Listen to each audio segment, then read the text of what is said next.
नमस्कार दोस्तों, स्वागत है आपके अपने चैनल पूजा पाठ में। तो आशा करता हूँ आप सब स्वस्थ हैं और अपने अपने कामों में व्यस्त हैं। तो विवाहित महिलाओं के बीच अत्यधिक प्रचलित ज्येष्ठ कृष्ण अमावस्या के आने वाले वट सावित्री की कथा इस प्रकार से है। भद्र देश के एक राजा थे जिनका नाम अश्वपति था। भद्र देश के राजा अश्वपति की कोई संतान ना थी।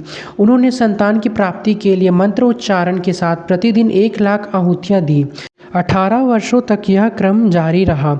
इसके बाद सावित्री देवी ने प्रकट होकर वर दिया कि राजन, तुझे एक तेजस्वी कन्या पैदा होगी। सावित्री देवी की कृपा से जन्म लेने के कारण से कन्या का नाम सावित्री रखा गया। कन्या बड़ी होकर बेहद रूपवान हुई। योग्य वर ना मिलने की वजह से सावित्री के पिता दुखी थे। उन्होंने कन्या को स्वयं वर तलाशने भेजा। सावित्री तपोवन में भटकने लगी। वहाँ साल्व देश के राजा धूतसेन रहते थे। क्योंकि उनका राज्य किसी ने छीन लिया था, उनके पुत्र सत्यवान को देखकर सावित्री ने पति के रूप में उनका वरण किया। ऋषि राज नारद को जब यह बात पता चली तो वह राजा अश्वपति के पास पहुँचे और कहा कि हे राजन, यह क्या कर रहे हैं आप? सत्यवान गुणवान है, धर्मात्मा है और बलवान भी है, पर उसकी आयु बहुत छोटी है, वह अल्प आयु है। 1 वर्ष के बाद उसकी मृत्यु हो जाएगी। ऋषि राज नारद की बात सुनकर राजा अश्वपति घोर चिंता में डूब गए। सावित्री ने उनसे कारण पूछा तो राजा ने कहा, पुत्री, तुमने जिस राजकुमार को अपना वर के रूप में चुना है वह अल्पायु है। तुम्हें किसी और को अपना जीवन साथी बनाना चाहिए। इस पर सावित्री ने कहा कि पिताजी, आर्य कन्याएं अपने पति का एक बार ही वरण करती है।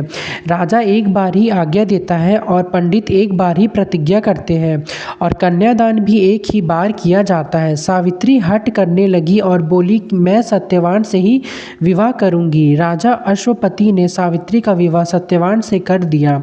सावित्री अपने ससुराल पहुंचते ही सास ससुर की सेवा करने लगी। समय बीतता चला गया। नारद मुनि ने सावित्री को पहले ही सत्यवान की मृत्यु के दिन के बारे में बता दिया था। वह दिन जैसे जैसे करीब आने लगा, सावित्री अधीर होने लगी। उन्होंने 3 दिन पहले से ही उपवास शुरू कर दिया और नारद मुनि द्वारा कथित निश्चित तिथि पर पितरों का पूजन किया। हर दिन की तरह सत्यवान उस दिन भी लकड़ी काटने जंगल चले गए। साथ में सावित्री भी गई। जंगल में पहुंचकर सत्यवान लकड़ी काटने के लिए एक पेड़ पर चढ़े थे। तभी उसके सिर पे तेज दर्द होने लगा। दर्द से व्याकुल होकर पेड़ से वे नीचे उतर गए। सावित्री अपना भविष्य समझ गई। सत्यवान के सर को गोद में रखकर सावित्री सत्यवान का सिर सहलाने लगी। तभी वहाँ यमराज आते दिखे।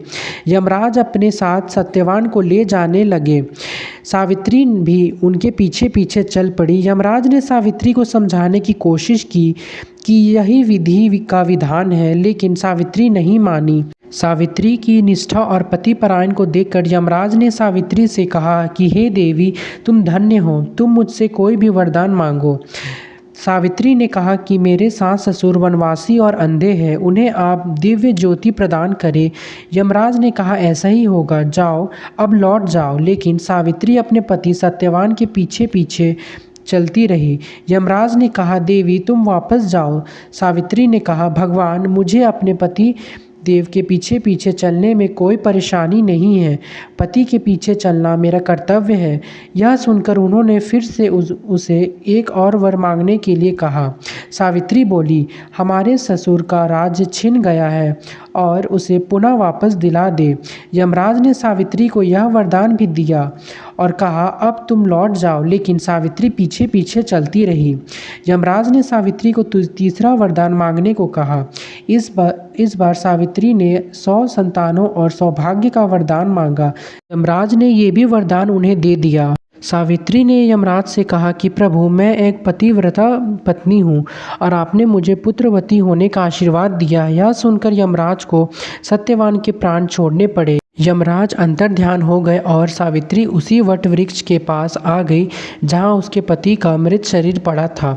सत्यवान जीवित हो गया और दोनों खुशी खुशी अपने राज्य की ओर चल पड़े। दोनों जब घर पहुँचे तो देखा कि माता पिता को दिव्य ज्योति प्राप्त हो गई है। इस प्रकार सावित्री सत्यवान चिरकाल तक राज्य सुख भोगते रहे। अंततः पतिव्रता सावित्री के अनुरूप ही प्रथम अपने सास ससुर का उचित पूजन करने के साथ ही अन्य विधियों को प्रारंभ करें। वट सावित्री व्रत करने और इस कथा को सुनने से उपवासक के वैवाहिक जीवन या जीवन साथी की आयु पर किसी प्रकार का कोई संकट आया भी तो वह टल जाता है। तो आशा करता हूँ आप लोगों को वीडियो पसंद आया होगा। वीडियो पसंद आया हो तो लाइक शेयर कमेंट ज़रूर कीजिएगा। धन्यवाद।